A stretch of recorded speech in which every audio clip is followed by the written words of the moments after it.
Yo, when the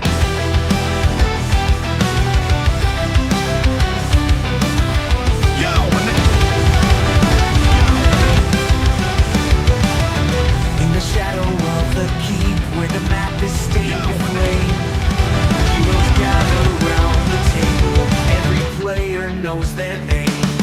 There's a rolling light thunder. The call to arms is clear. From dungeons deep to the war-stained streets, the summer's drawing near. This is the summer of siege. Raise your banner high. With sword and spell, through myth and shell, we'll reach the storm-swept sky. From crusaders bold to gumshoes cold, let your story lead. Grab your friends and light the torch. This is the summer of siege. This is the summer of siege. The sunken alleys of amazing streets, where danger plays its lie, and castles echo with battle drums neath the burning summer sky. The codex waits, the runes aglow beneath the haunted tree. Roll your fate, it's not too late to forge your legacy.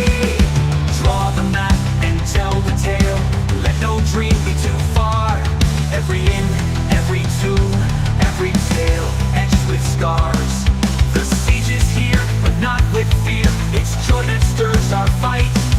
We game, we dream, we build a scene until the morning light. This is the summer of siege. Raise your banner high.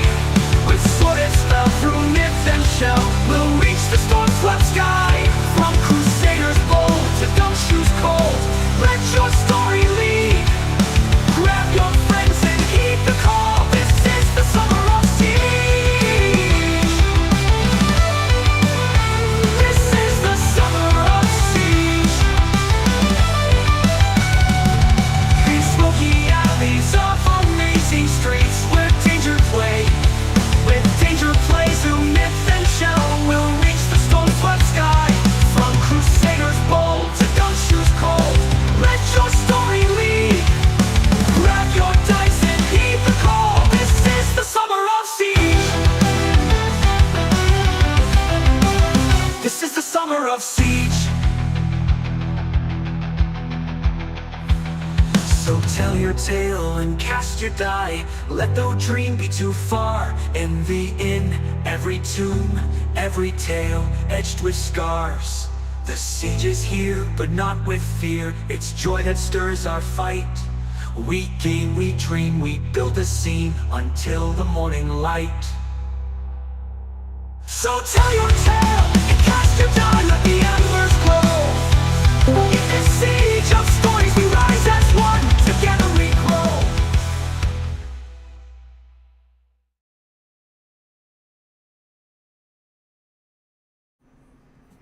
Hello everybody and welcome to another Summer of Siege adventure. I don't think anyone can really hear me. Now they can. Maybe people on YouTube can hear me and other things, but that's because I got like dual mic systems. But and look, SpartaChris showed up finally. We were worried about him, but he made it. So we don't have to worry about him anymore. Say hi, Chris. Hi, Chris. Okay. I've got to get some new players.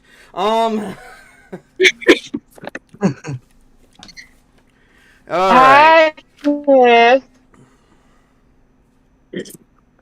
That wasn't much helpful, but okay. All right, everybody. So we are here playing the Cult of the Black Rose, part of my Summer of Siege campaign, and I forgot to get my Dungeon Master screen out. What kind of Dungeon Master am I without my screen? Shabby one. Yeah, there you go. Actually, I could probably work without a screen. So everything looks like it's pretty well stable. Rumble is finally stabilizing. I was a little bit worried because we jumped up within like the first few seconds. We automatically started dropping frames, and it went from zero frames dropped to 3,000 in like literally a second. Which I don't know how that's possible because like there's not that many frames in a second. But it looks like we're kind of on it, so all good. YouTube is damn good, almost near perfect, and the only other one near perfect is Twitch. Kick is kind of coming into a close third, but you know, Here's the real it's kicker. we're and tonight, guys, we're on Kick for the first time. Woohoo. So yeah, someone recommended it. I figured I'd give it a try.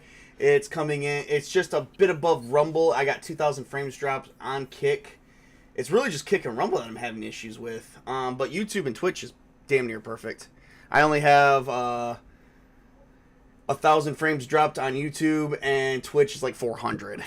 Unfortunately, I think Twitch is the best, but I can't help that. So, all right. So we are here, and we are going to talk about our characters. My name is Tabletop Junkie. I am your host for tonight. I'm also playing a name. Of course, I'm playing a name. I'm playing a character named Garrick Flint. He's a human ranger that came to Grangerhold to investigate said disturbances. And last, we got attacked by plant zombies. So I think, message received, there's clearly a disturbance in this town, other than the fact they want to hang a person. And we are currently accompanied today. I'm going to not go in order because he wasn't here last time, but we'll get him this time. My man, Tails Knight, who's playing Myrrh, who finally just woke up after a 2-day sleep of having pain medication overdose. Hey, look. He wanted to prove the woman was innocent. From his knowledge, there was clearly something else going on, and he trusted his god and his own constitution. And it all failed. Am I dead? Then silence, ye faithless. You're not dead because we were able to save you. Correct. My god came through. Coming from someone who's only got 4 hit points and went down with the first strike of claws. Well, no control over that. Who plays Silas Wynn, our resident half-orc wizard, who's currently at 0 HP. By the way, we're gonna roll something for that and see if he's still at 0 or if he just at least gains 1. Of course, the herbalist would have bandages, but meanwhile, while we're rolling to see how well she would do, let's give a round of applause for SpartaChris, who's playing Silas Wynn. Go ahead and introduce yourself, sir. I'm SpartaChris, and I am playing Silas Wynn, the half-orc wizard, and the half-brother of Tails' character. Where I am a wall, he is the glass cannon. Say what now? I said, where I am a wall, he is the glass cannon. Chris, you actually managed through the herbs and the pain medication and the antibiotics she had and the bandages. You have 3 hit points now. Oh, nice. Yep. I'm less a glass figure than I was before. Going up with my personal favorite, Mrs. Tabletop, who is currently playing Mario Storm, a half-elf fighter. Why don't you go ahead and introduce yourself to everybody and your character real quick? I am Mrs. Tabletop. I am playing a elf fighter with the name Maria Storm. And I am here to investigate what's going on. Yeah, I think we're all investigating that. Jason Fox at 540 Studios. Hail, sir. Hail to you, sir. He's the first one at YouTube.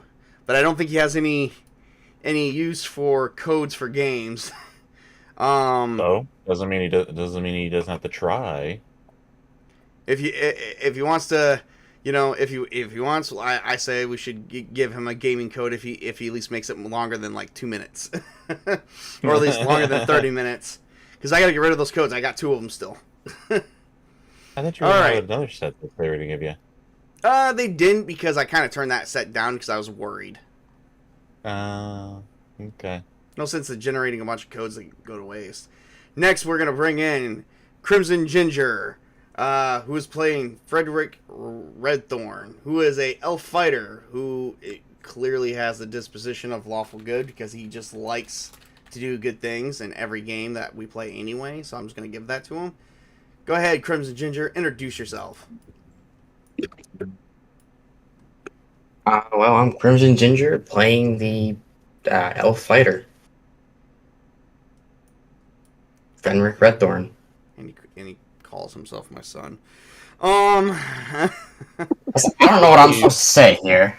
You can say anything you want. You'd be like, I'm playing Fenric Redthorn, an elf fighter who, seeks justice and peace and whatever way. And also for the people that are reading our name tags off to the side, he is Tabletop Junkie Jr. Oh, yeah, but yeah, we haven't. I'm going to change that. I can change that. All right, next is going to be Sunny, who is currently playing Penny Quickfoot. And she is a halfling rogue. And she also gained back 1 hit point as well, so she's going to go up to 5. Speaking of which, if anyone needs to heal, everyone gains a hit point at the very least, minus Chris. He gained at least 3. Well, let's see. Can I get the luck of the roll? Oh God, no. Nope. Unfortunately, she used all of her supplies. What do we call this person? Lane? I can't. Lynn. So Lynn used all her supplies to save Silas. So unfortunately, there was nothing left for him.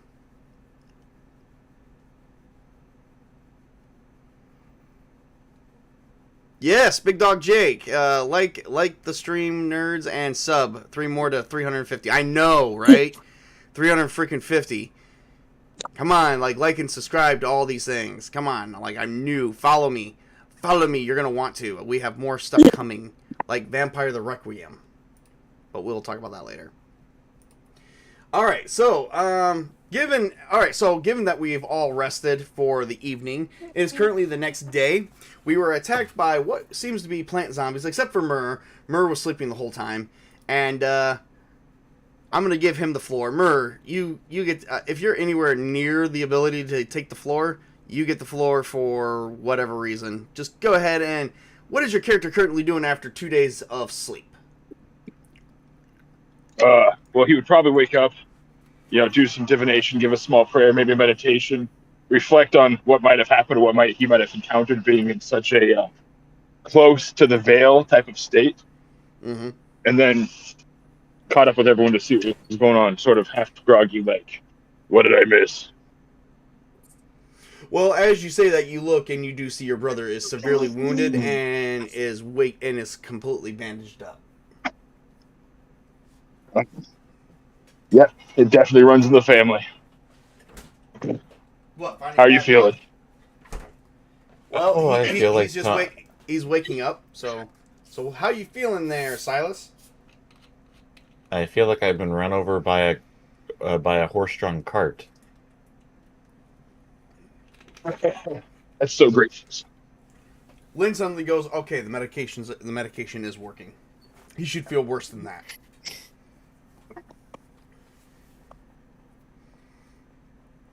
All right, Garrick is the next one up, and of course he's hard to get up to because he is pretty much beat the crap up. He literally only has 1/3 of his normal hit points, so he's bloodied. He's got scratches, bruises, and he's just like, oh, okay, all right. Well, this town has a serious problem. Yeah, don't say. All right. Meanwhile, Maria, Fenric, and Penny all took refuge in this tiny hut, and everybody's been rotating sleep. No one has actually detected that there has been anything going on in the town quite yet, but you guys have noticed that there is a series of issues. One, you guys did find some cult leader, seems to be some cultists, because they were wearing robes. And they really beat the shit out of you guys, and they attempted to try and beat the shit out of you guys with nothing but spells and a dagger. Then you guys came across some undead, which the bodies for the undead is still laying on the ground out in the field, just outside of town, and they almost made it in town. However, you guys managed to actually save the town from the undead, and they managed to not take anybody on that night. Question. With my divine pack, would I be able to maybe examine the remains and get some insight? Absolutely. That, if you're trying to gain some insight, give me 1 second. I actually have some.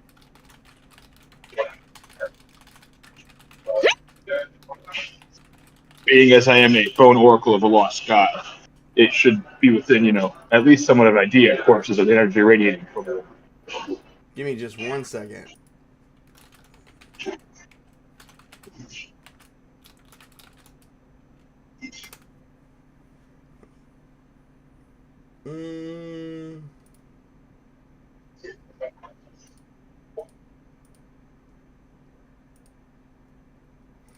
I'm going to say, give me a wisdom roll.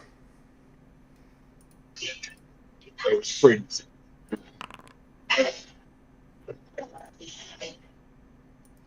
Alright, your wisdom is a +2. It is prime. You rolled a... Oh, wow, you rolled a 15. With that is actually pretty well done. So, as you inspect the bodies, you don't know 100% if it's from any type of known god or deity or just something lost in myth. But you do have a name of the type of undead. This is a different type of undead known as the root-bound undead, which was said to be named after the fact that vines from the planet, from Elarion, would actually gain access into a person's body and bring them back to life using the life force of the planet itself. However, there's been no proof that the planet has done this because not everybody is walking around undead.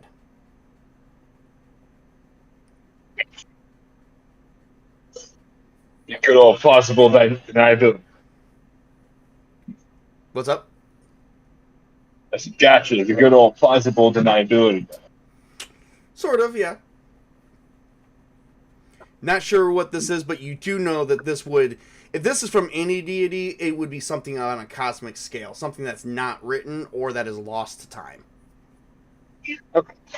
I would confer that to the party when they are together awake and learn enough to make progress.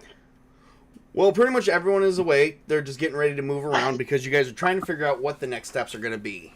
There's a few things that everyone has to understand. Number one, you guys are in the kingdom of Elendor. Okay, Elendor, who is got all that noise going on? Is that you, Tails, or is that Sunny?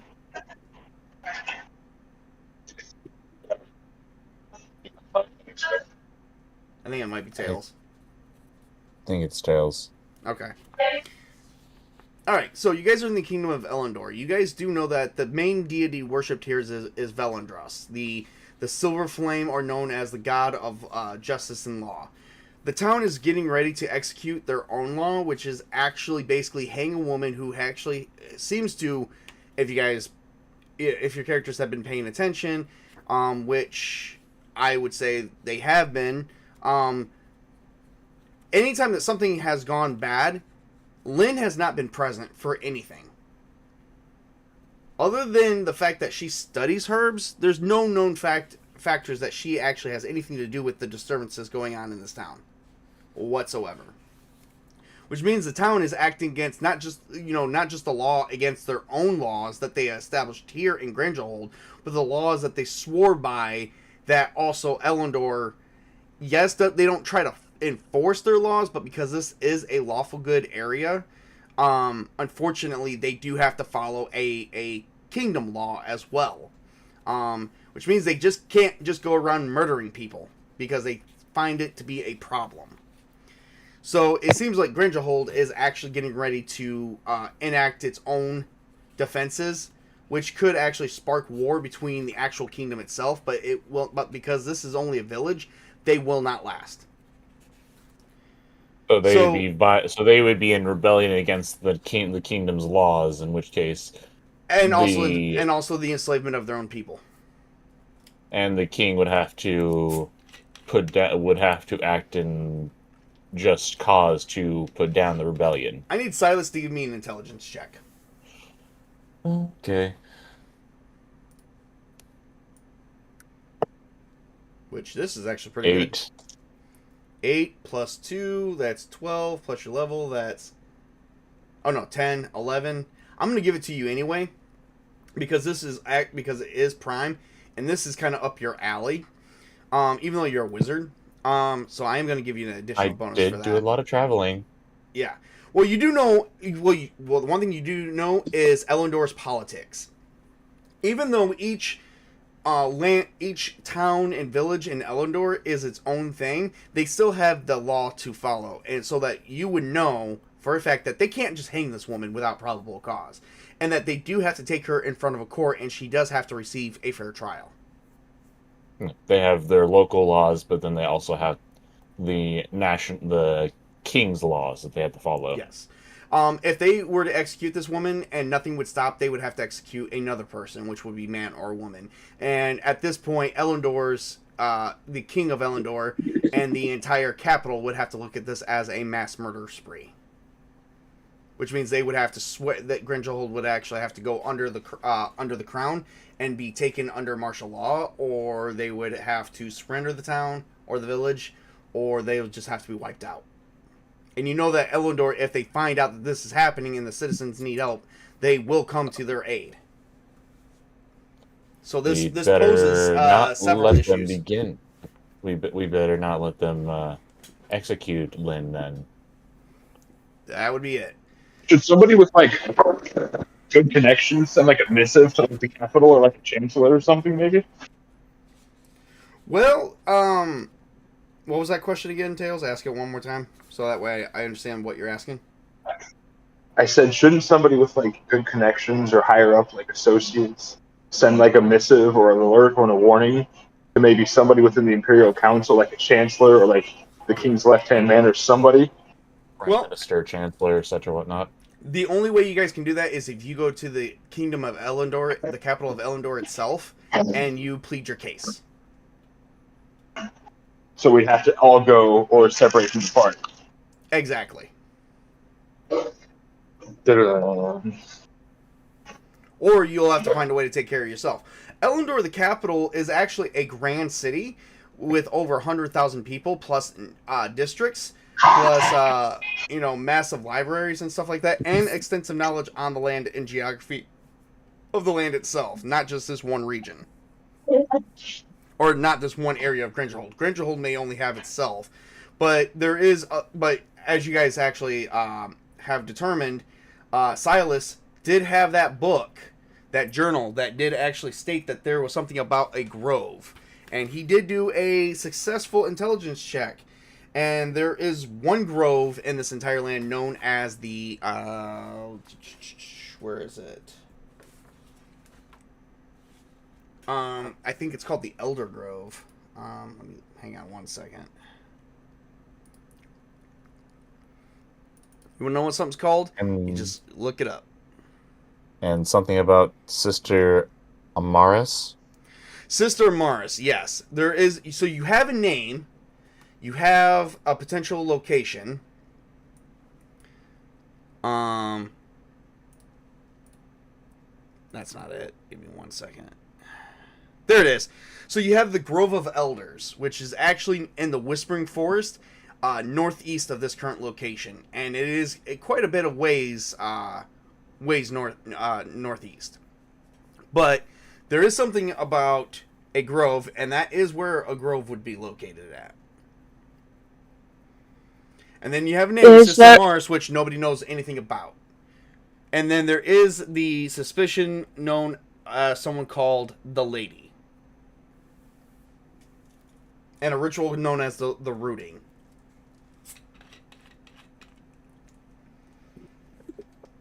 Is there a way we can convince the town to let us investigate and try to solve it before they kill anybody? Well, the town's already on your guys' side for right now. You did save them, so that would give you, that would definitely give you at least a little bit. We did prevent one batch of harvesting of their citizens. I was going to say, do we even know where these undead are coming from? Like the direction, like is it in line with the nearest graveyard, or from like another village? No, it's actually they're coming from the ground in the cemetery that is actually in this town, and whatever was buried before them on the land. So would I be able to go and maybe investigate again, similarly the graveyard? Give me another wisdom. Has anyone done that?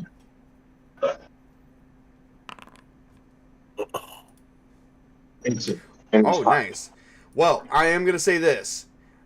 You haven't turned up any new information, but you have turned up the fact that it is proving your suspicions that there is something dark afoot. Plants undead, dark underfoot. They strangely attacked while the one priest that could turn undead was unconscious.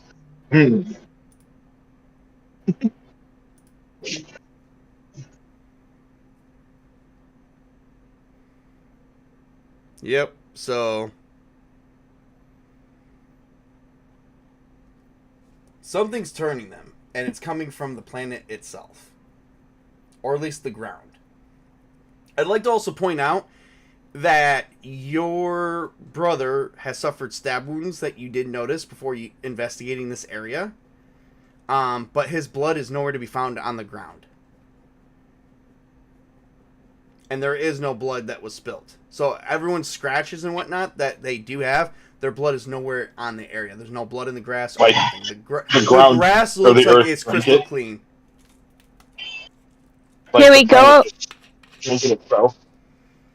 Can we go investigate underneath the trapdoor of the barn? Absolutely. You can totally do that. Idea. So as you guys get ready up for the day, and you guys basically do some traveling around, and you guys have been fed, Lynn has fed you, although at a great expense to herself. You guys managed to make it back up to the chapel, where you guys did investigate the trapdoor and the broken down, or the burnt down chapel. And down there, it looks like you guys don't see much of anything other than what you have already found additional. So you don't find any additional thing other than it was a trapdoor that was actually led to the cellar of this church, that maybe where they stored wine. But it also looks like some rituals have happened down there, because you do see blood and stuff all over the place. But it doesn't look like the ground has absorbed it. There is clearly something dark going on. Oh, that's pretty obvious. Oh yeah. Can anybody hear me now? We can hear you. Yes. Okay. So I didn't know if you could hear me earlier, but I was going to try to do something before I left the graveyard. And I was just going to cut my hand over the graveyard and see if it responded. Oh yeah, no, you could totally do that. You could still do that. So you cut your hand and isn't the graveyard right next to the chapel? well, again, small village, so yes, it's very possible. Like, he's not, like, just because you're investigating two different locations does not mean you guys are far from each other. So, Myrrh cuts himself and lets the blood drip, and it looks like it just stays there on the ground. Okay, then I'll rejoin the party, and then I'll come back and check it periodically and say 2 or 3 hours. All right. So as you guys are actually in the burnt down chapel, Garrick turns to you guys and says, "So so does anyone have an idea of what to do?" Well, the best course of actions is to find this grove of elders and maybe either talk to this lady of the leading the field, or find this Sister Amaris. How do we know that Sister Mars and Lady in the Field isn't the same person? They could be, or they could be 2 different people. We don't know yet. Has anyone seen Sister Amaris in a field? We don't even know anyone named Sister Mars, because we haven't came across her, or at least not that I know of. I've never even heard of her. We only know of her through the journal that I collected here yesterday. So it looks like the Grove of Elders is going to be our best location. Isn't that like a grove that exists in the Whispering Forest northeast of here? And as a ranger, I would know that.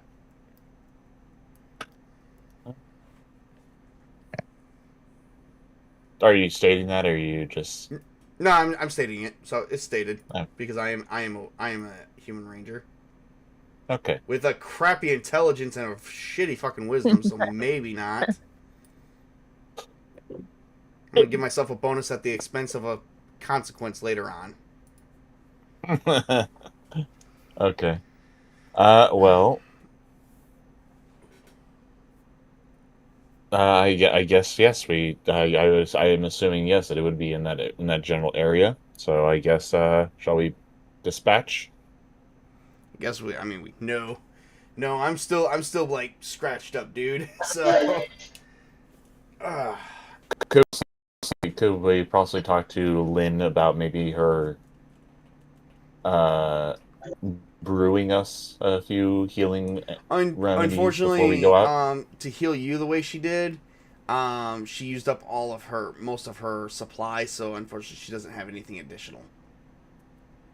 Well, I'm just saying, it's like, is it possible that I mean, is it that she used all of her supplies, period, or is it that she used Yes, what she had prepared? No, you went through most of her supplies plus what she has prepped.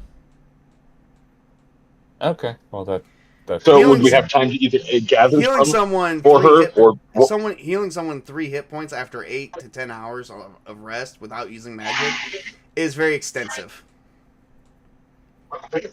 so would we have the ability or the time to either scavenge some for her, or go back to town from their people and buy some from them, unless they're too backward set? It's not really. It's a village. Magic items isn't really common here. Supplies, and also remember they're not backwards savage. It's just with everything dying, they don't have much to trade. They're afraid, and they have very little to give, so that causes an atmosphere of fear and caution and suspicion. Yes. Checks out, Dr. Philip. Well, I mean,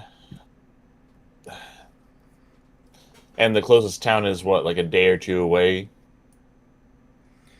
The closest town to you guys is the capital of Elendor, and that is roughly be about I think, let's see, 1, 2, 3, 4, 5, 6,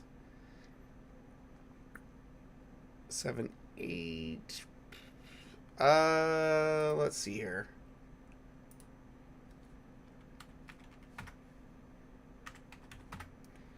About 4 days travel. That's not enough time for us to.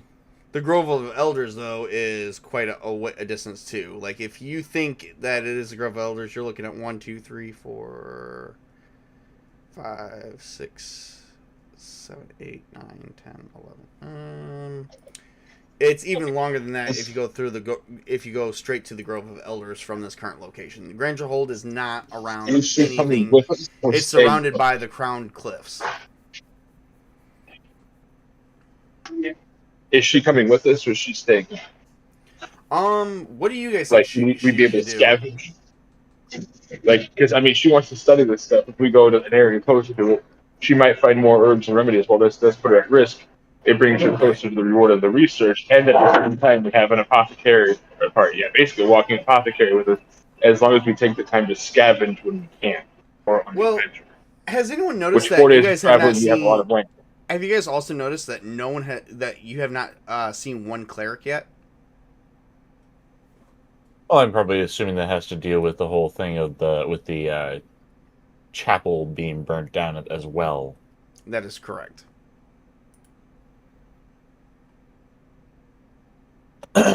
Well, Wait, no one can see me? no, the local cleric they're gone. Hey, look, you said you've not seen one thing. I was just making sure. They find these cool visibility powers, man.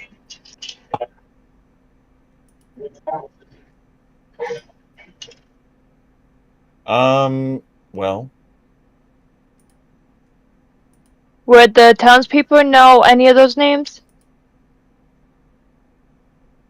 I mean, yeah. I mean, the only thing we know from the town people is the children who knows about the lady in the field.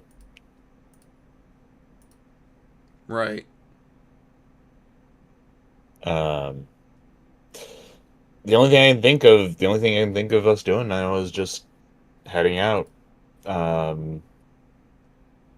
mean, it's somewhat of maybe a good idea to have. It's not a horrible idea to maybe have Lynn come with us, but at the same time, I would be concerned about her safety and everything. But also having someone around us that could heal us wouldn't hurt. She would have to get some supplies. There's I mean, also 3 other party members, so we could take a group vote.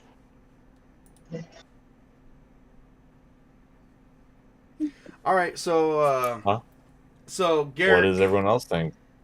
Well, Garrett turns to you and says it might be a safer bet. That way, if we take too long, they won't have a chance to hang her, and she'll be able to see firsthand what everything really is, and she'll be able, if it's more than just in this area. Does any of us have a wagon with horses? No one has any horses or wagons.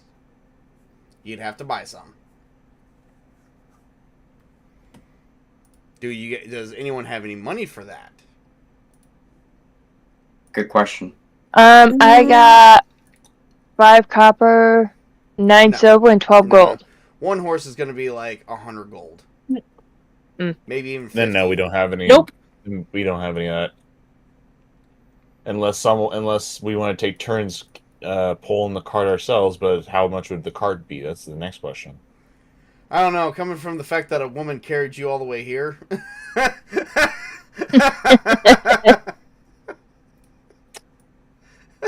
Besides that, I have 46 gold. That's the most I can think of. Fenric does have 76 gold, so there is money here. Right. So you guys do have money. The only one who doesn't have money seems to be the fucking ranger, but whatever. Garrick's like, I don't have any money. I live off the land.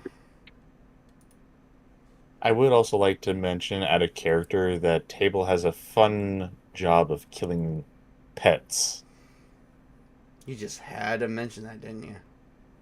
Yeah, I did. Enjoy that. I don't take pleasure in killing pets. Maybe just one sick fantasy of that, but we won't talk about that. Let's move on. No real animals get hurt during this. I actually have 6 cats, and I love my cats. All right, let me see here. So you want a horse and buggy, one that can tote everybody here, which is like 6 of us. So let's see here. I'm going to pull up the book, and Rumble is just having a horrible time with everything. If she comes with us, wouldn't that make 7? Oh, yeah, that would make 7. Well, that sucks.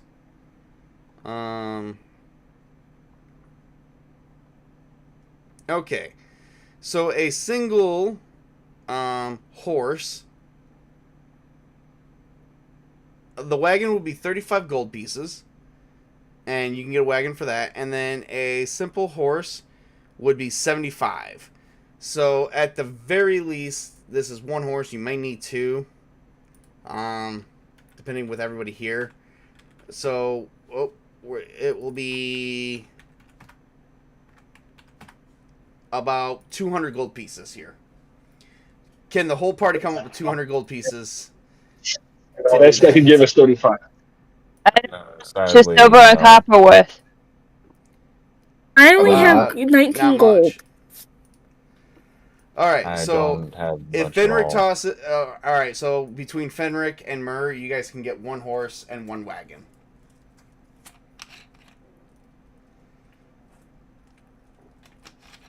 Alright. Do they have a sick animal that can bless to cover the difference?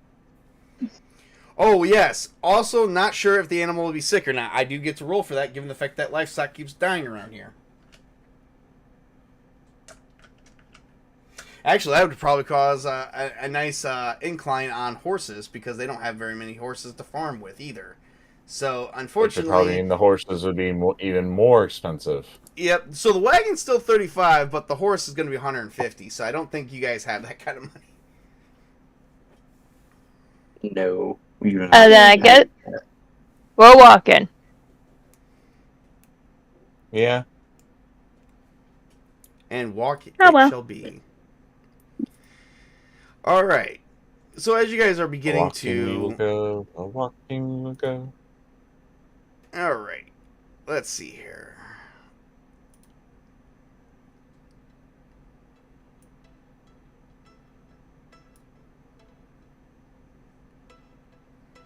All right. We're going to play some music here. And I'm going to be looping it. All right. So you guys are going through all throughout the town. And you guys found out that the horses you just can't get. So it looks like you guys are walking. But where is everyone walking to? Have you guys decided to go to petition the court of the Elendor capital, or do you guys want to head straight to the Grove? I think it's best that we just head to the Grove. Yeah, I'm Grove. voting for the Grove too. Grove. Grove. Yeah. All Grove. right. Well, who's got the best geology? Doesn't matter, I guess. What? Chris, since you have some inside knowledge on the Grove a little bit, I think you would know. I think your character would best be fitting to know where the location of it is. Okay. Or at least that. You guys would at least know where the Whispering Forest is.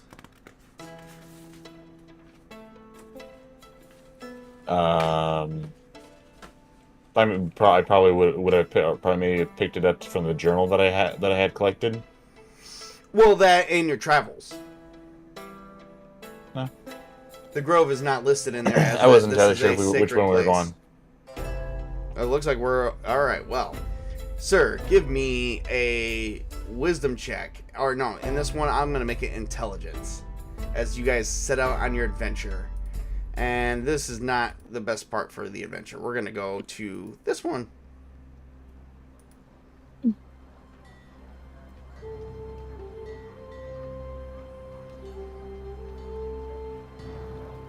This one what? Oh, this song right here. As you guys are setting out, I and don't the hear. wind is in your hair.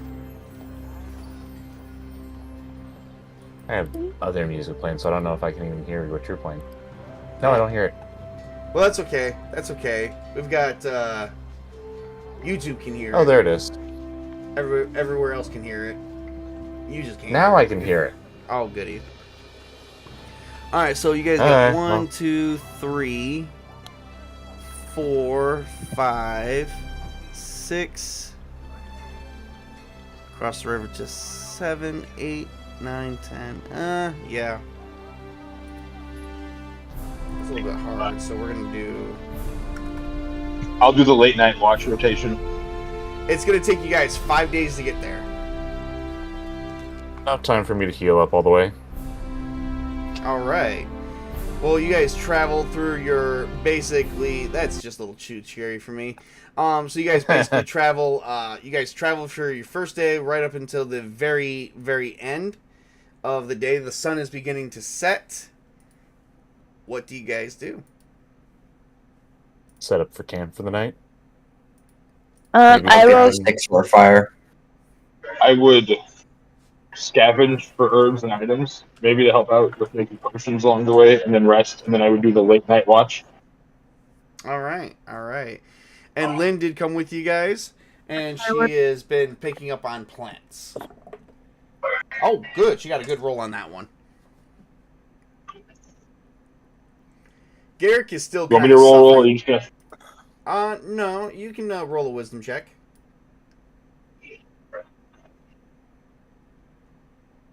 Can I possibly roll to see if there's anything of interest that would be beneficial for Lynn or... Oh, wow. Meriden had any issues. You can give me a wisdom check as well.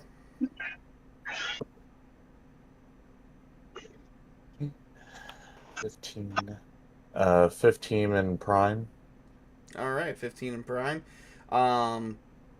Yeah, you succeeded at finding some herbs and stuff. You guys have found twigs, and you guys begin building a fire. It took you guys a while because no one's got any flint. I don't think any of you guys got any flint and steel. Well, I do. Okay, never mind. So you guys managed to build a fire up, and yeah, you guys are just resting for the night around a campfire. Perfect. I don't have any does my thing any food, it looks like. So is it possible for me to go hunt for some meat? You have trail rations. If you don't have them on your character, we can. I'll count that against you in the final accounting of the adventure. Yeah, because I don't have any on here. Yeah, that's okay. For shame. Anyways.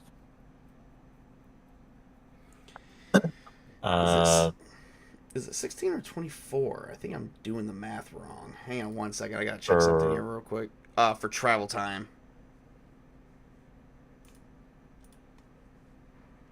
I gotta get my Castle Keeper's Guide.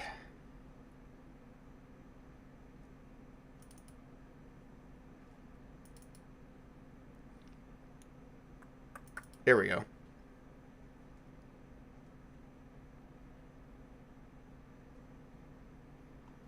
And I need movement.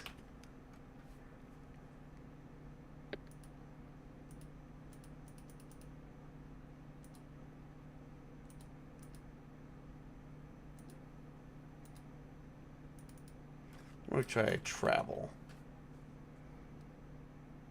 Nope. Oh, yep, that works. Oh, there we go. Canoe travel. Canoe travel again. I have no idea where I'm getting this canoe travel from.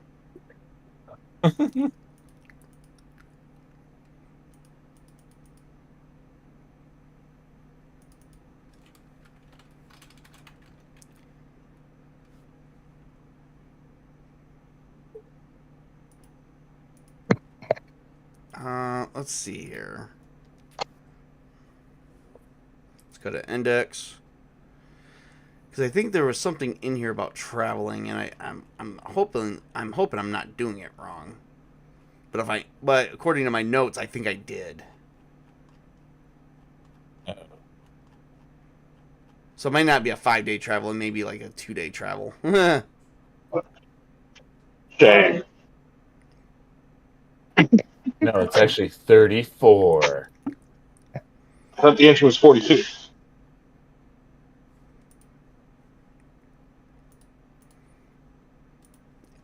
Well, that depends on who you ask.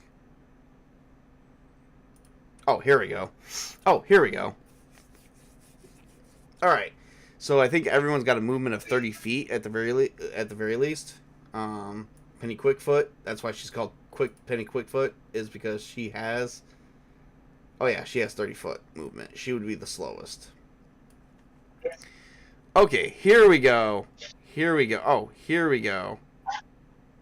I keep saying here we go, but I'm not coming up with anything extravagant on this movement. Here we go. No, Here we go. Why are you going so slow? Nope.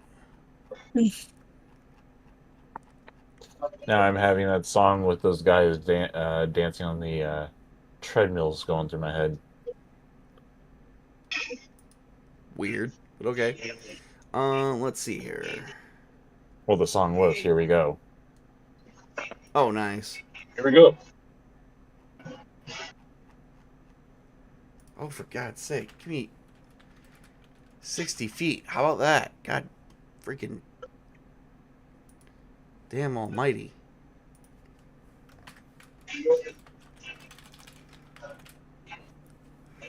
Isn't it the sequel to Bruce Almighty? Maybe. No, that was Evan Almighty. I have no idea why we're having this conversation. You know he said the goddamn Almighty. Get the stenographer, play it back for him.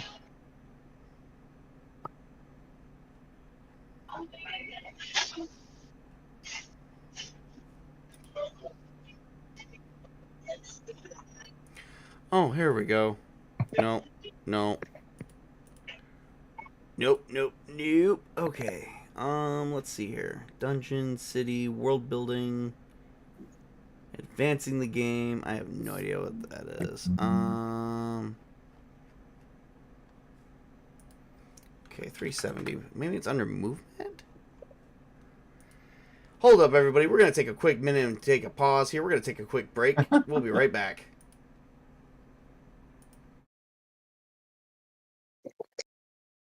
Yo, when the torches are lit and the drawbridge is down, tabletop junkies in your YouTube town. Grab your dice and your blade, prepare for raids. We crusading through castles like troll lords made. Step into the keep where the shadows grow deep. Junkies running modules that'll rob your sleep. From Gaxmore ghosts to goblin hordes, he's flipping them pages like a wizard with chords. Ain't no 5th edition fluff in his gait. He's rocking siege engine, old school fate, with the fighter rogue cleric mage in tow. Every challenge is lethal, every plot line's pro. Tabletop junkie rolling them saves, kicking it old school with castles and crusades. Siege engine ready, foes beware. He's streaming on YouTube with that vintage flair. No feats, just grit, no bloated design. Just grit and a torchlight and a treasure to find. Troll lord vibes, let the legends be told. It's that hardcore fantasy, brave and bold. No dragons on leashes, they bite and they burn. And that lick in the tower, yeah, it's Junkie's turn. Roll a D20, beat the CL, or meet your fate at the bottom of a cursed old well. Got maps like scrolls, got traps like doom. Every hallway etched like a runged up tomb. He's a CK keeper, you better respect. When he lifts that screen, it's a TPK check. He's not playing for clout, he's building a saga. Steel meets soul in this troll lord drama. It ain't about min-max or optimized build. It's the tale you remember, the world that he builds. Tabletop junkie, banner held high. With castles and crusades, he's reaching the sky. On YouTube, he's conjuring. I'm back. Okay, guys, we're back. Alright, so it turns out I was right. Yeah, it's going to be a 5-day adventure, guys. So you guys are at the end of the first night. Which means we are going to have to come up with, like, some other stuff that's going to happen to you guys, because a lot can happen in a 5-day travel. Yeah, like coming across a gold mine that was never discovered. That'll never happen. I tried. And that's why I take the night watch. Alright, so as you guys are sitting around your fire and you're eating, and the night watch is beginning, do you guys have any conversations with each other? Well, I I mean, tell none of us embarrassing stories. Okay. You tell what? Embarrassing stories. Alright, give us an embarrassing story. About like work life. Oh, okay. Well, why don't you do it? Garrick turns around and says, "Why don't you give us one hell of a give me a laugh?" Oh man, okay. So, in your travel, sometimes you need to try different dishes and indulge in the local culinary cuisine. And one time, I tried this really cool meat at a coastal restaurant, and as I was walking out, they kept handing me handkerchiefs. I kept wiping my face off, and then finally somebody pointed out that not only did I not finish eating the fish, it was still hanging off my underbite. That can be annoying. Why don't you, Silas? Do you got any embarrassing stories? Yeah, not entirely. I mean, I didn't really spend much time among my orc brethren. I mostly spent with around my mother, being taken care of by her.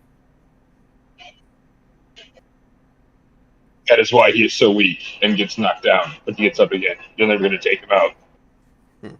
Yeah, that kind of is in the realm, yes.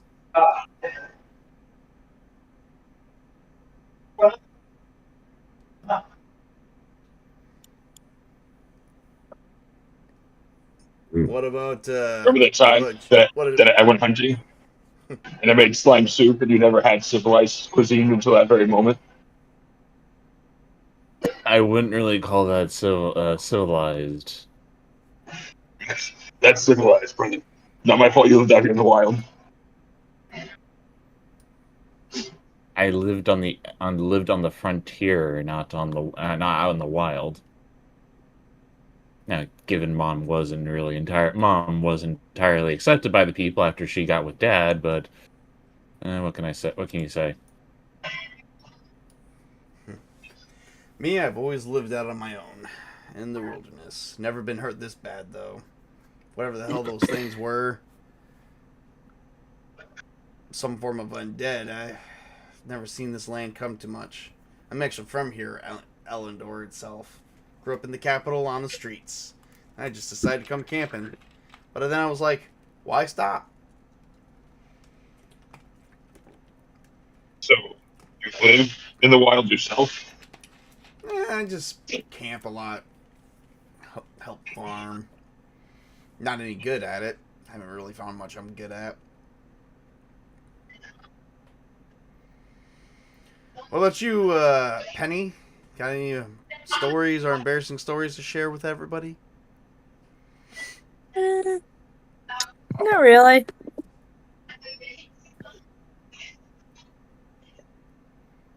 How about you over there, Fenric? Redthorn. What kind of elf name is that anyway?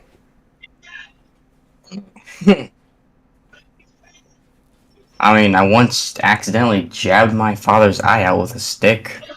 What? That sounds lovely. I mean, I didn't do it on purpose. I was swinging it around because I was a crazy child. He just happened to be in my way. Table, watch out for this one. Listen to an ignorant father, yes. Always be prepared for the needs to consume it.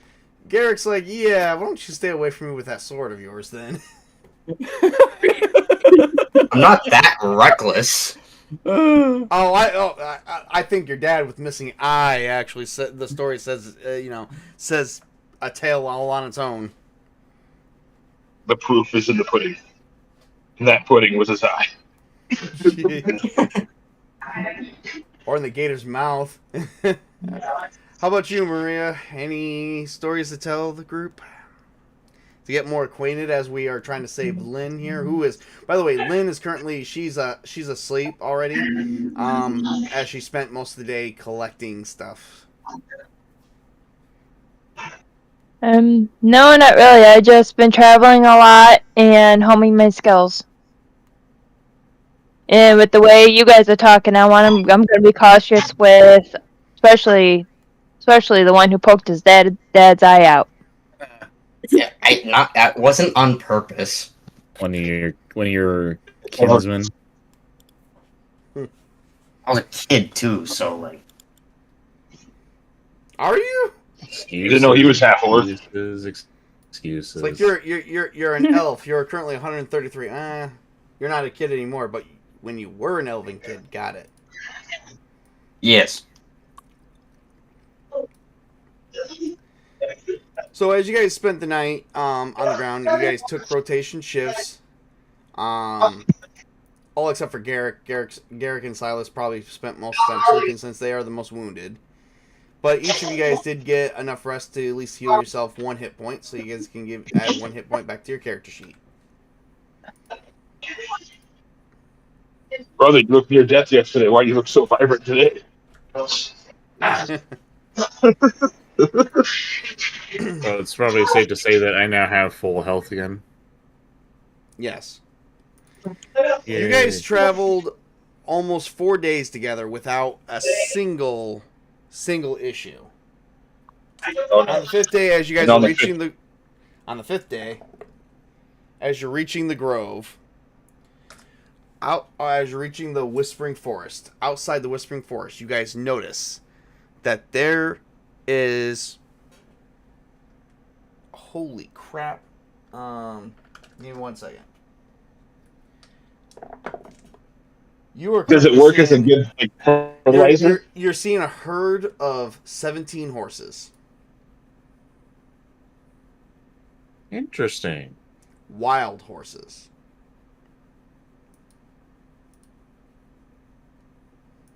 Can we tame any of the horses? Hey, wild man, do you know anything about mounting a stallion. Oh my. Well, a wild horse. Yeah, he's like, yeah, I do. He's like, I can. We could actually, tame these horses. Do you know anything, dear half-orc? That's why I asked you. I was going to see if class could be in session. Begin the sermon. I will go up there and try and tame one of these horses, and we can eat. With there being a whole bunch of them, we might be able to get one for each. So he's gonna go up. He's like, I'm gonna go tame one of those horses. I'll be right back. And he's like approaching cautiously because he is actually not for sure if he can do it. Oh God, no! Oh Lord! He's like, suddenly you see him approaching the horse with caution.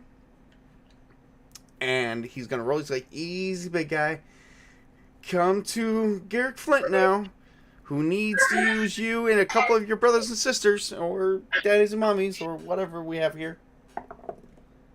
Oh, thank God I didn't get one. I got a 17, which is even worse. Well, it's not worse, but it's like it. So he goes up, and the horse begins to run. So one horse is running. And then, let's see here. Does the other horses notice it? Oh, no. So, one horse runs away and takes the distance from Garrick. Garrick is going to try and tame another horse. He's approaching with caution. And, yeah, So what is this? What is this? You're basically watching the Human Ranger trying to tame a freaking wild horses, and he's failing at every single roll he's doing. I already rolled Can I try to tame one? Is this an intel, wisdom, charisma? It's a charisma check. Okay.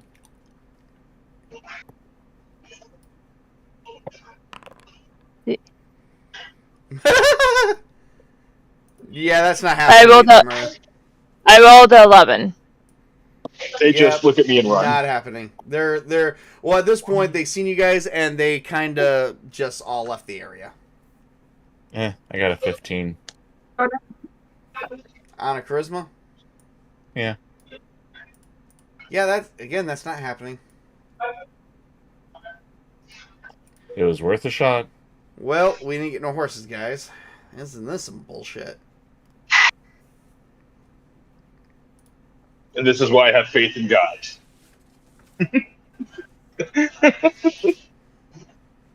Well, we tried. Yep. So I guess we move on. A lesson tempted is still a lesson learned.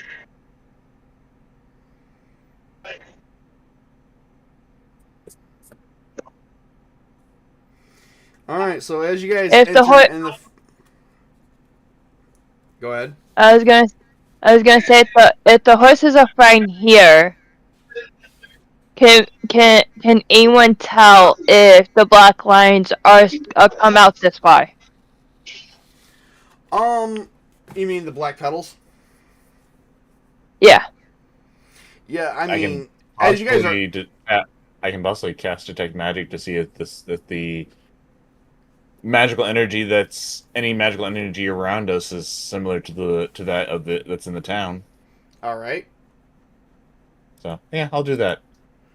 As you cast detect magic, you suddenly the front of your brain, like the front of your head, feels like it just got sucker punched by something. You're not sure what, and you need to give me a Constitution roll. Oh joy.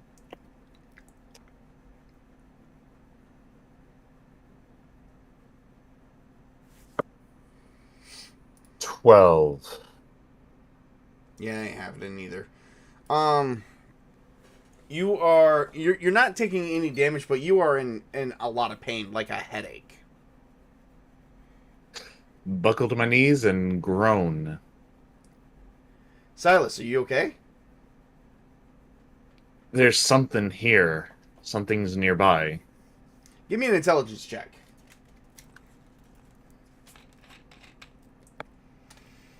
Hey, natural 20. You know the Grove of Elders is magical itself. The grove itself is magical. That's what makes it an ideal spot for a ritual. So is it safe to say that You could be. You don't know if it's someone messing with the grove, or if the grove, or if you just got the full force of the power that exists inside the grove itself. so it's like the grove is a nexus, Something like that. Yes. a nexus of magical energy. Mm-hmm. So does it at all feel like the dark magic that I feel in the town that's No. manipulating the town? No. This is more neutral, like the grove itself. If there's any dark energy here, you can't sense it because of how much power exists here. Okay. Jeez, why did it kick me in the head so hard? That's my next question. It's like a horse kicking you in the head. It hurts like hell. Well, so yeah, it just so much magical energy in the area. The grove, even though we're like 4 days away. Right? No, actually, the grove is only 8 miles in from the forest, so you're about a half a day. So It's even literally- it being a half a day away, gee, or God, there's a lot of magical energy in there. Well, it's not just the grove. Like the Whispering Forest itself has like a lot of locations. It's been largely unexplored. Okay, so basically, just in the end of it, there's a lot of magical energy around here, and you are all lucky that you can't feel it. As the sun begins to go down, you guys are traveling through basically the forest.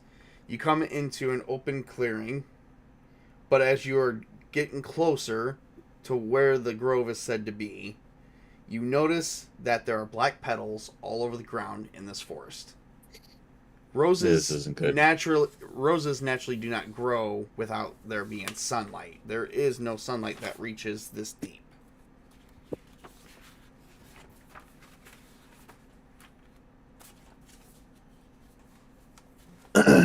Interesting. Mm-hmm.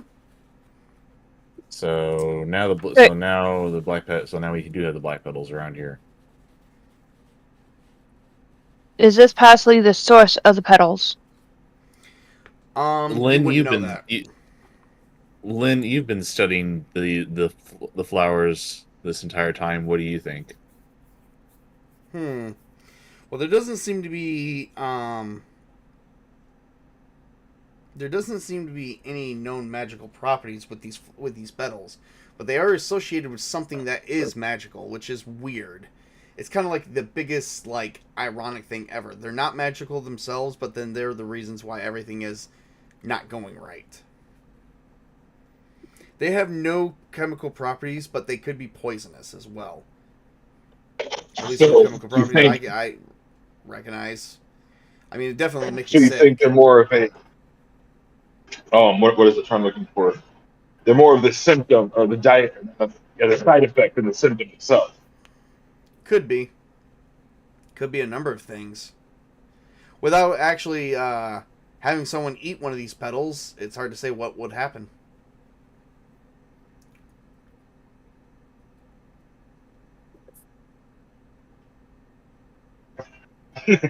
No, not this time. Well- Somebody else can do it. Penny, you want to eat a rose? I'm good. Lynn, Lynn hasn't attempted to try and experiment with animals. No, that goes against Lynn's thing. She's trying to preserve life, not hurt it.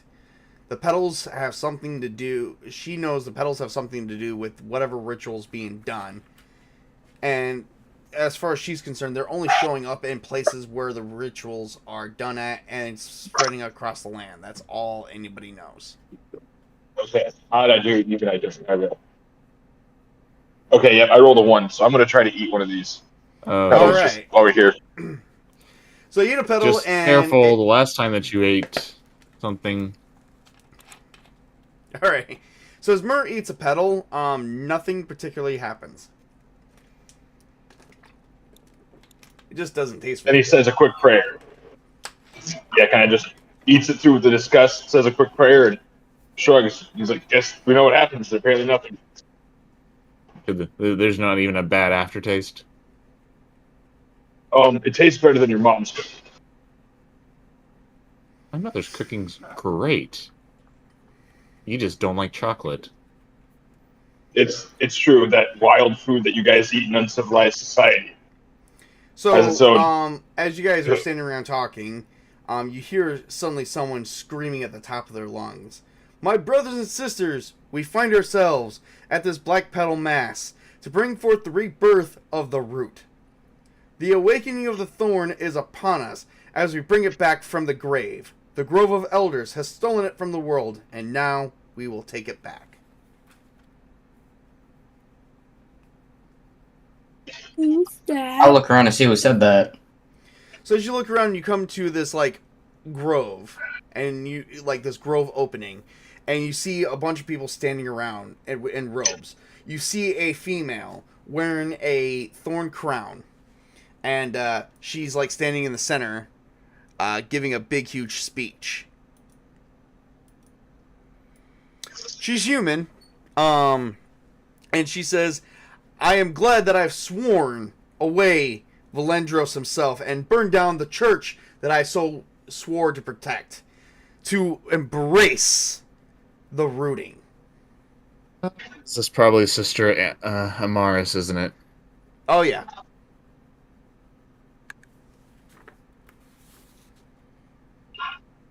Boy.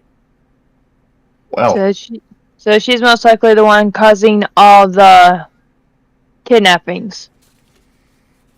Oh, yeah. Well, as you see her giving the speech, she has formed an altar of black roses and a rock, and it looks like there's blood on that rock. How many people are there? From what you can tell, 8 or 9. Is it the kidnapped people? No, these are the people dressed in robes. Is that really the name of the organization? No, they don't. They're known as the Cult of the Black Rose, but you guys don't know that. You guys haven't figured any of that out yet. well, what are we gonna do? Garrett's like, well, we gotta stop them. We can't allow this to continue. I look to the sneakier people that seem to be pretty inaudible by themselves in the party, the people you think weren't even here right now. I just asked them, are you capable of surveying, maybe flanking the party while we approach from a different angle?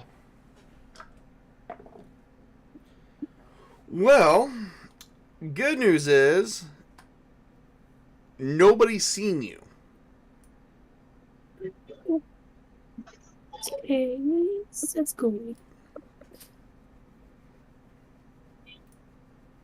So they either give us the opportunity to attack, sneak in, or dismantle the ritual, or all three. Yeah. What do you guys want to do? So Well, we could sneak attack and take out as much as possible. Garrett's I like, want. I'll take a post in a tree, and I'll since I'm the most hurt and I'm probably useless in a fight, I'm gonna attack from a range. I'll give you guys cover if some of you guys wanna take to the front lines. I want to try to move silently to the altar to try to destroy it. And for some reason, Garrett can't climb a fucking tree. I just rolled 3 times and failed every single time. Didn't roll anything above an 8. I even rolled a 2. Garrett's like, okay, I'm not getting up this tree. All right. Maria, go ahead and give me a dexterity roll. I rolled a 17. Yep, that's a failure. So as you are sneaking up towards the altar, Sister Mars turns around and says, intruders. People have come to ruin our ritual. I send a firebolt towards the altar. All right. Give me a roll.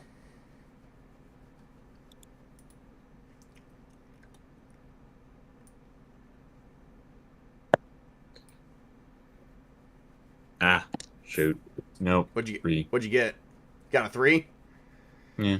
Yeah, your firebolt fizzles. It's almost like magic isn't working here for some strange reason. But that's actually just a roll of the dice, to be honest. Seems like there's a lot of roll of the dice that just doesn't want to work with any of us. I know, Yeah. right? Are the people in the realms fighters, or are they just looking? I don't have to. Oh no, they're all drawing daggers. All right, so you got 6 or 7, like out of like 8 or 9 people here. 6 of them draw daggers, while 1 actually draws his fists. And the one that draws his fists is like a big hulking beast looking of a guy. And he's like, "Don't worry, Sister Maris. They won't ruin our ritual." And so everyone's gonna have to roll for initiative now. Garrick, Fenric, you two can take care of the big guy. Sure. I rolled a 10. 15. All right, give me just a second, guys. Okay. Maria, 15. Fenric, 10. What did Penny get? Oh, 13. 13? All right. I got a 2. Did you add your dex? You don't have a dex. You don't have a dex bonus. I got a 2. All right. And what did Silas get? I got a 10. All right, good enough.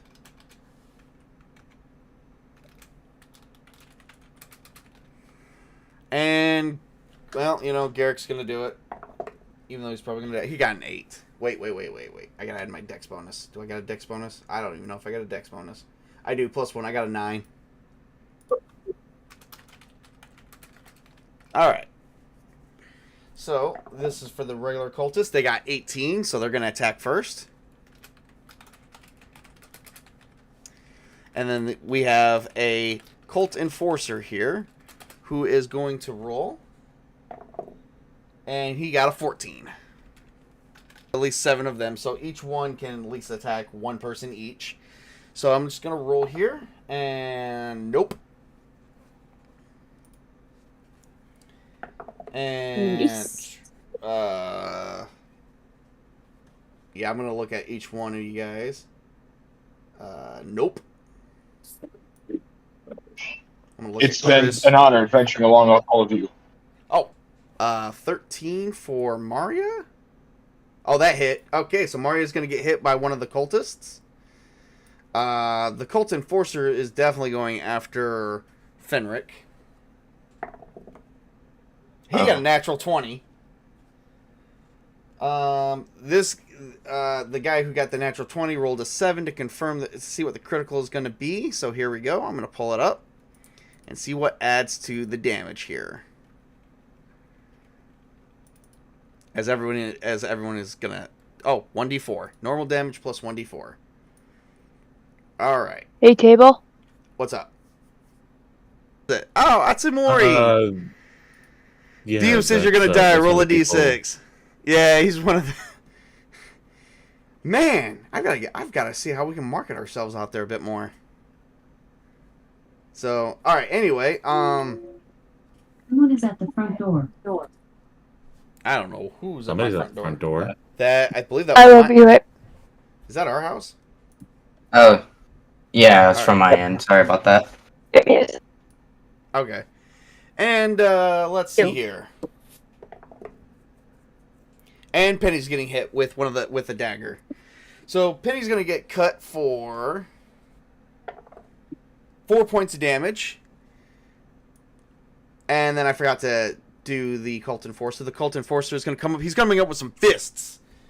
1d6 plus a 1d4, and then he's gonna add +1 to all of that. Oh, wow, that's 3 points of damage. He did the lowest roll he could. I rolled nothing but 1s.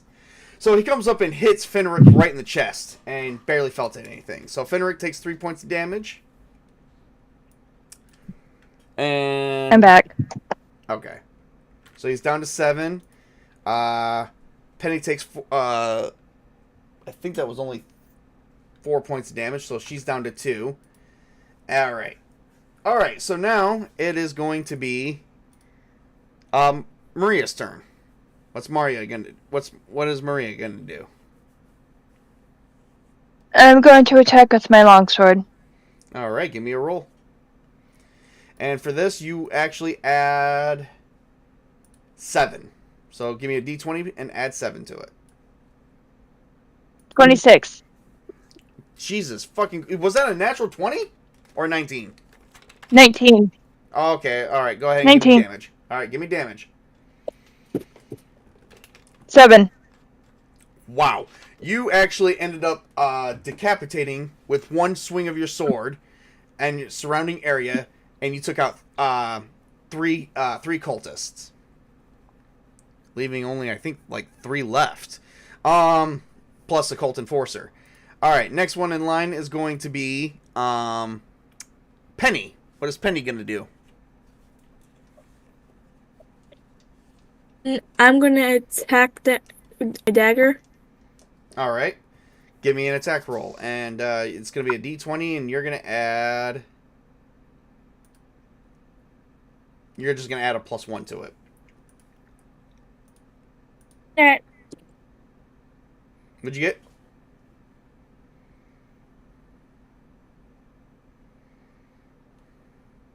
So 20. Oh, okay. So that hits. Go ahead and give me a 1d4 roll.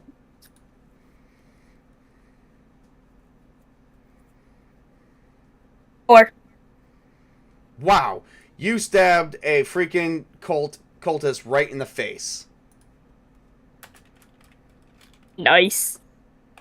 Oh, he's dead. He's dead. Alright, moving on is Fenric's turn. You have the cult... Fenric, you're the one with the cult enforcer on your ass. Yeah. I'm gonna stab this guy right in the chest. Alright, give me a roll. Do I have to get anything specifically, or? I'll tell you. You're gonna need to add, let's see, you add 4.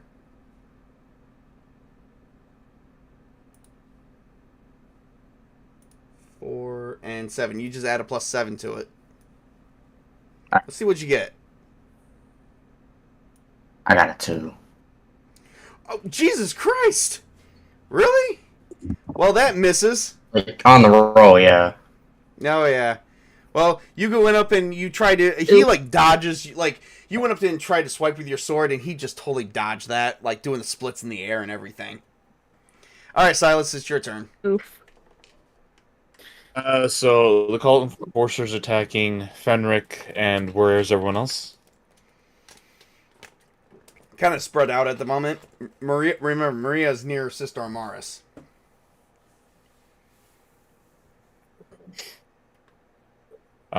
And did I'm trying to remember, Maria killed the one that attacked her? She killed the 3 3. that was on her ass. Okay. I'll send a magic missile towards the enforcer. Okay, alright. And how many of those you get? Just 1? Yes. Alright. And let me see here. Does magic missile get a spell resistance? Let's see.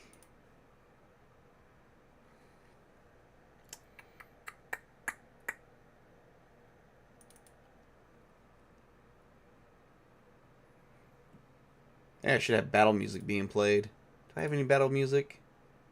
I don't. I sent you a message on who is at the door. Okay. I don't need to know that yet. Here we go, magic missile. Magic missile. Oh, it just gets a spell resistance. So Chris, roll a d20. As long as you don't get anything like if you get 4 or better, it'll succeed. Oh, I rolled a 6. Oh, that's good enough. So give me damage. The damage for the magic missile is 1d4 plus 1. 1d4 plus 1. Yeah. Yep. Give me a d4 roll and add 1. 5. 5. Well, you shot him like right in the freaking arm, and like suddenly you disintegrated his entire robe, revealing that he has got a big muscle. Like his arm is like rippling steel right there, sir. All right, it's Garrick's turn. Garrick's gonna try and shoot someone. He doesn't care who, just who's ever within range. Oh my god, my freaking! I shot the arrow up in the air and missed. All right, Mur, it's your turn. I'm going to attack who's by me with my longsword. Is there anyone Oh, near? No one's near you specifically. my Okay, then Mrs. Tabletop goes immediately after me, right? What's up? Is it Mrs. Tabletop who goes immediately after me? No, it's the cultist. Okay. And then which party would go after them?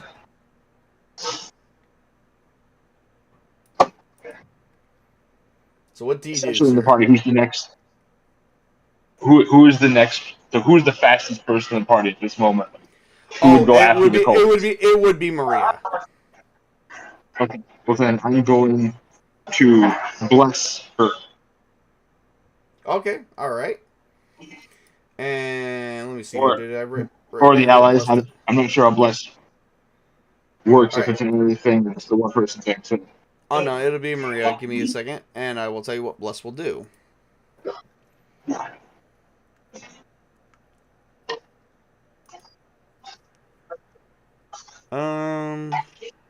Bless. Okay.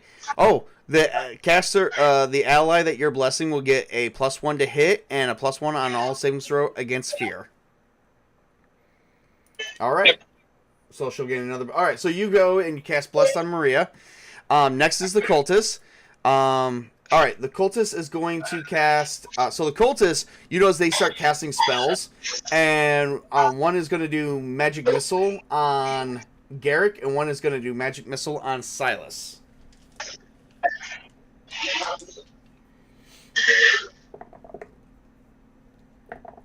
And they both hit. So Silas is going to take 5 points of damage, I'm down. and Garrick's taking 4 points of damage. They got blasted with like these, like you suddenly see them powering up a Kamehameha wave, and then just blasted both of your party members. And they are down. All right, that would you leave? It's Maria's turn. I'm going to attack with my longsword. All right, attack with your longsword. Give me. This time you just add a +8 to a d20 roll. I rolled a 18, so 26. That hits. Give me damage.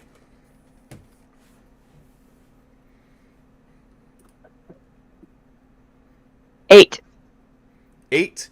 8 point. All right, so you managed to. So instead of going after the cultist, you went after Sister Maris, and you instantly decapitated her. As her head falls onto the platform, her blood is immediately absorbed into the ground, and suddenly this black hand, armored hand, comes up and just starts reeking from the ground, and you suddenly see this knight dressed in black armor that has spikes coming out of it as they raise an entire armor and shield and sword. The sword even looks unique. And he will join in on the next round. And he got a 15. All right. So since she's gone, next turn is going to be the Enforcer. The Enforcer is going to use something against Fenric here. Here we go.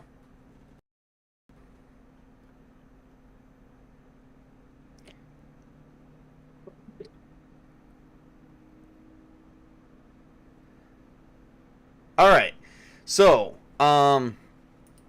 suddenly you see. All right. So Fenric. Suddenly you see this guy gather up energy into his hand, and his fist just becomes this big thing of light as he strikes you. He does have to hit your armor, so. Yep.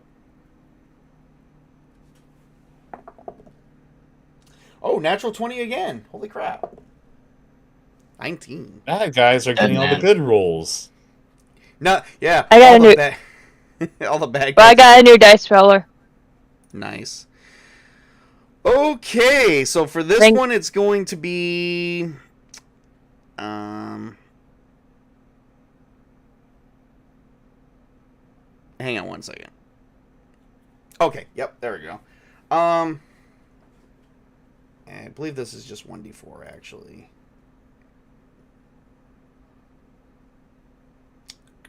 Where is my book? Oh, there it is. Oh, okay, cool. So all of a sudden, Fenric, this fist blasts you right in the chest, shattering your armor, and you take 16 points of damage. Oh, I am just dead. You're not dead yet. You're -9. And you are down, but your armor is definitely broken. All right. So after that, it is Penny's turn. I'm gonna attack with my dagger. All right. Give me your dagger roll +1.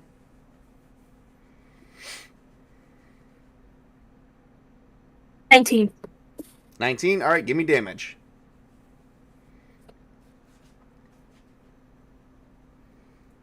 This is where 3. the whole party dies. What is it? 3. All right. Well, you attack his right leg for 3 points of damage. You're trying to save Fenric, and you slice him, and but it's barely done any damage. All right. Fenric's down. Silas is down. Garrick's down. Murr, it's your turn.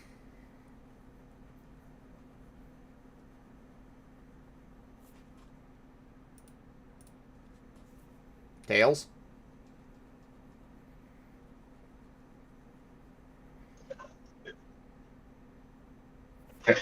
Okay, there we go. The button was glitching. Yeah. Anyway, so there's like what, 2 enforcers left, and then the night thing, dude. One enforcer, 2 cultists, and then the night thingy that Maria has taken on single-handedly so far. All right. Well, I'm going to have her back, and then I'm going to command him drop for his weapon on the ground. You're gonna command. Okay, give me a second. Let me see what command does. I forgot to write things in on your character sheet, but that's okay. I have the spell book right here. So you're gonna command the enemy to drop. Let's see here. What does command do? Commune. Command. Here we go. All right, command. The caster utters one word directive, which the subject or subjects up to one creature for every 2 caster levels obeys to the best of their ability unless they make a charisma savings throw. The command must be clear and understood by the target creature. A command of die causes the subject to fall unconscious for the duration of the spell. This will be for 1 round. There is a spell resistance. Go ahead and give me a d20 roll. You have to, on this d20 roll, you have to succeed by rolling a 4 or better.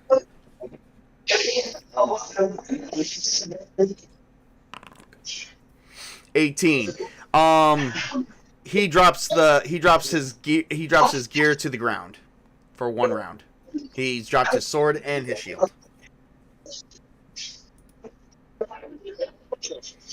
All right. So there's 2 cultists left.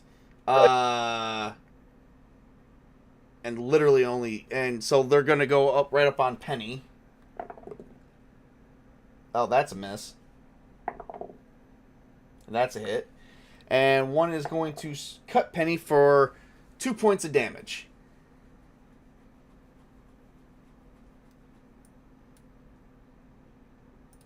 She is currently I'm at 0. Yep, Penny is unconscious. All right. So Maria, it's your turn. I'm going to attack the knight while he doesn't have his stuff. All right. So he still has his With my armor on, longsword. but he has dropped his shield and his sword. So go ahead and give me an attack roll.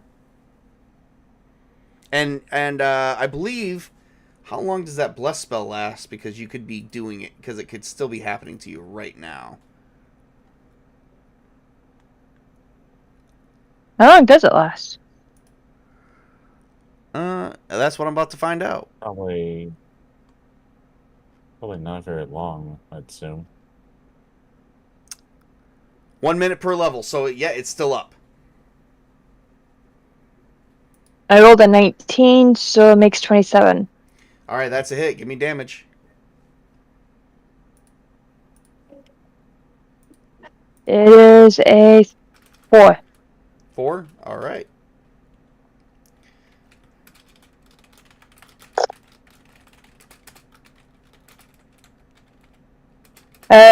I get a +2, so it makes it a 6. Oh, okay. So a 6. Okay. All right. So it definitely and also because he's not helpless or defenseless. You know what? It's good enough for me. So 15. All right. All right. So it's the Cult Enforcer's turn, and he is going to back up the knight by attacking Myrrh with his fists, and he definitely hits. And Myrrh is going, and he's going to get struck across the face for 7 points of damage with just his fist.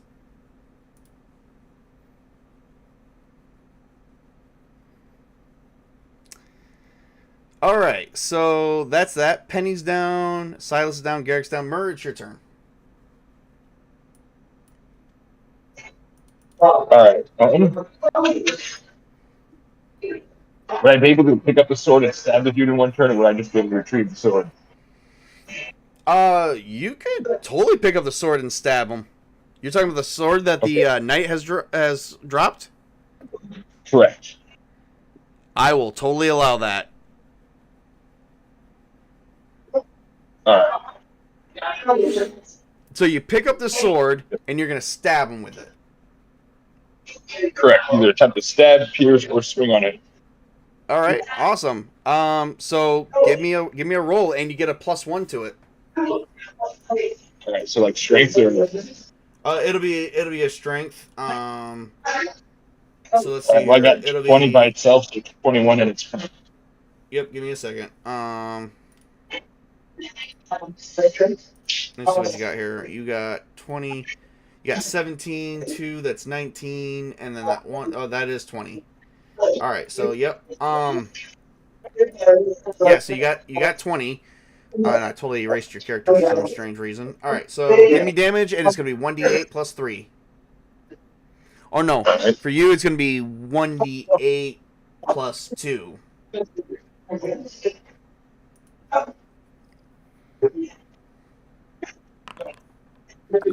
9 points of damage. He is still alive, but barely.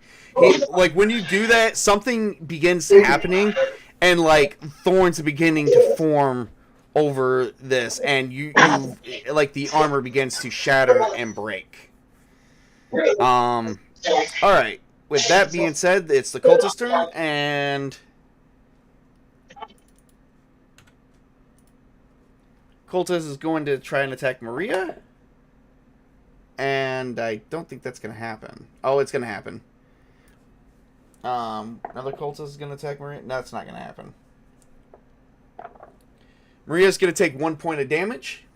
Silas is going to roll me a Constitution. And Fenric's going to roll me a Constitution. D20, right? Yep. Alright.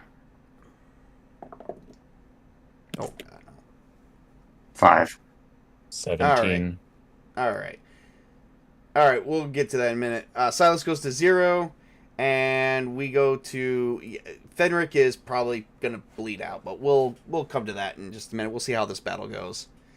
Okay, so with that being said, the Enforcer tried to attack Mur but missed. So that will leave Maria. It's Maria's turn. Let's attack the knight with my longsword. All right, you add +7 to it. Well, in this case, +8. Okay, so 23. That hits. Give me damage. 8. +2, so 10. 10 it is. You take out the knight. The knight falls and is currently dead, leaving only the cultist and the enforcer left. And they watched as they lost Sister Morris and the knight, which was their biggest card. It's Mur's turn. All right. Then I'm going to turn to the one that just tried to kill me, and I'm using my last spell slot to inflict light wounds. I believe it's All 1d8 necrotic +1. Yep. It's either that or just 1d8. I think it's similar to Cure Light Wounds. Hang on one second. I'll be able to tell you in a minute because I'm actually right at that page. Cure Light Wounds.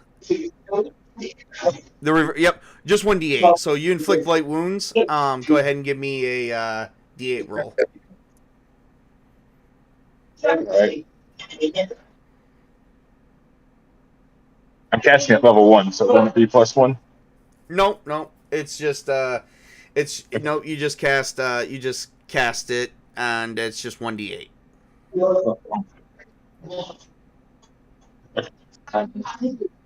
Actually, minus the whole screen. This is embarrassing. Okay. Come on. Hallelujah. Slash. Okay,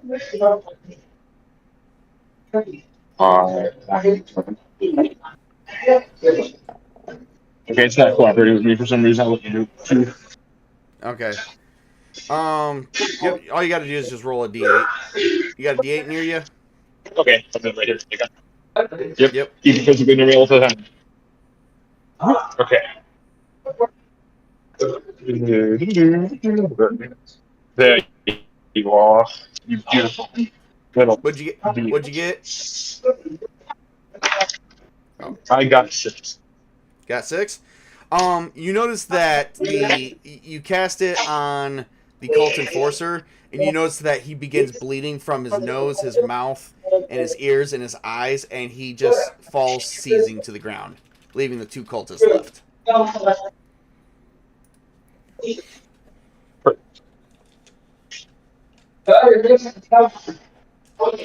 Alright, the 2 cultists are pretty much going to see last-ditch effort. One got a natural 20 on Mur. Alright, so one missed Maria. Mur is going to take 20 points of damage.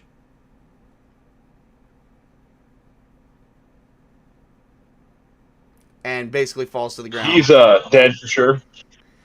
Maybe not. There's always a last ditch effort where the gods can save you still. All right, Maria, it is your turn against 2 cultists. What do you do? Attack with my longsword. All right, give me an attack roll. I rolled a 19 That hits. Give me damage. plus 7, so 26. That hits. Give me damage. 8 plus 2 is 10. Oh Jesus! Well, they're both dead, and you saved the day while everyone else is bleeding out.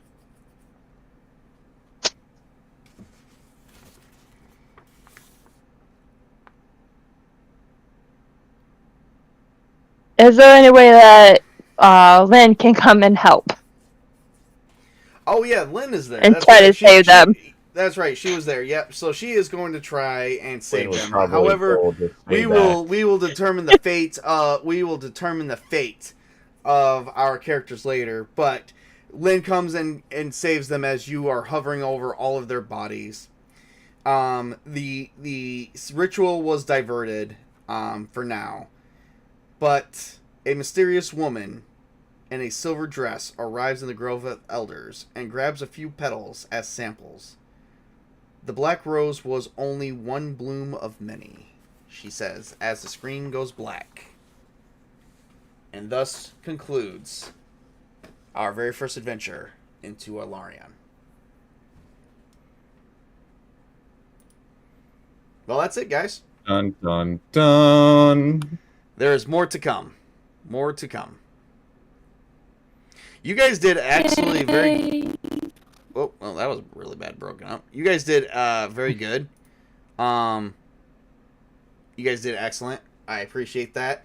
We've actually been playing quite a few... I think we've got quite a few hours. Well, not quite a few hours. I think we got some time. We've been playing for almost 2 hours. Damn, look at that. And still completing shit. Like that. Love it. So... Anyone you give a code to? No. Well, Nobody I can give a given code to. only Jace and Big Dog Jake are the only ones that commented in, and Yeah, I don't know how many people really actually saw it. A lot of people just linger. So unfortunately not. I'm not a very big YouTuber. I just do this for fun because I saw this Tales Editor comment a couple times. So, but anywho, well, I hope everyone who chimed in, who tuned in, actually enjoyed what they've seen today. I actually had a lot of fun. Did you guys have fun? yeah, Yeah. So Yeah, I had I fun loved it. kicking. almost dying. I had fun kicking butt. Well, now it's experience points, so let's hope that we get enough experience points to save the party. So it's experience points and waffle time. Waffles? No, I'm just kidding. All right, guys. Well, that's. Are we everything I gonna have a post campaign celebration at the village to celebrate ending this ritual that was harming them? Oh, we could, but that could be savored for next session. Oh, that's what I was saying. Yep. Anyway, let's cut it here. And for everyone who joined us, thank you guys so much. I had fun running this little adventure. We have another adventure coming up, and I think it's time to gain experience points and get these, see if these guys level up or not. So you guys have a great and wonderful evening, and thank you for tuning in. And remember to work hard, play hard, game hard. Game on, everybody. Have a great and wonderful night.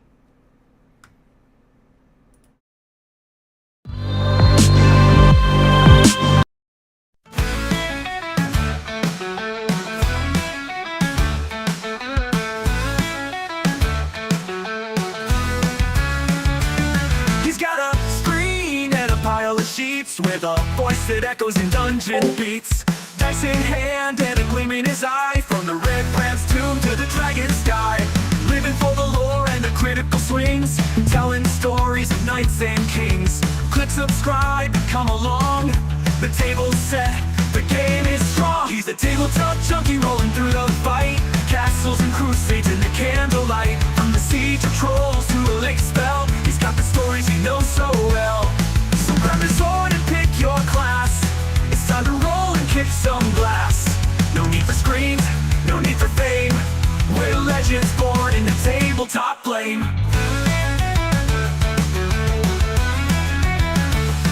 He's got clerics graying, barbarians swinging, rangers stalking and wizards singing. Old school rules with the new school flair, exploring dungeons from his gaming lair. Every episode's a magic scroll with tips and builds to make you whole. They'll guide your quest, no matter the theme, whether you're low level or a king supreme. He's a tabletop junkie rolling through the fight. Castles and crusades in the candlelight. From the beats will you hard and a battle cry, he'll show you how to never die. So cast your spells and forge your fate. He's got the tales that captivate. So gather round and join the game. With Tabletop Junkie, you'll never play the same.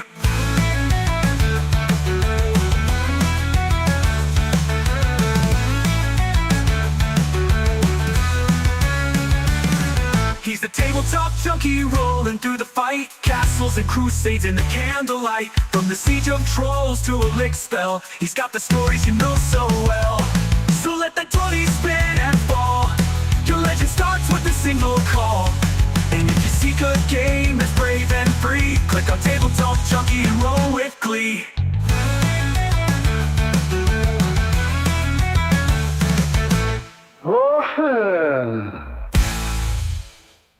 Monsters fall, heroes rise. This ain't no game, it's a way of life. Grab your snacks, roll with pride.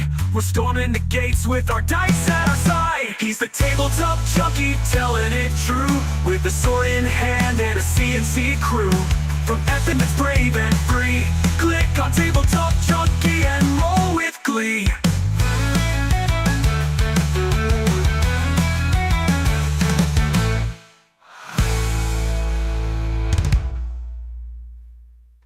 Whoa!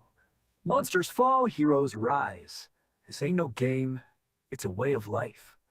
Grab your snacks, roll with pride. We're storming the gates with our dice at our side. So let that 20 spin and fall. Your legend starts with a single call. And if you seek a game that's brave and free, click on Tabletop Junkie and roll with glee.